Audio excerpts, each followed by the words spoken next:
Sobra jud sir, 100% kada kung tabang sa People's Co-op na ko sir. Una sir, sa among negosyo, diha ko nakakuha og nakautang og dako nga akong additional capital sa among negosyo. Ikaduha, na ako ko'y educational nga na akong giabil akong mga anak duha.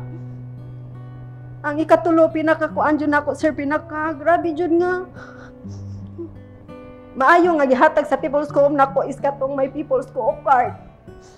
Nga tulo jud nako ka anak sunod-sunod nga wala ko'y kahadlok nga akong pa-admit sa Mindero tungod lang sa na ako'y People's Co-op card. Kung wala pa nagpa-member, ayaw jud mo pagdugay, grabe jud makatabang ang may People's Co-op. Daghan pa sila o mga benefits nga angay natong ma-avail kung member in good standing lang ka, sobra-sobra jud ang imong kaayuhan nga madawat sa People's Co-op.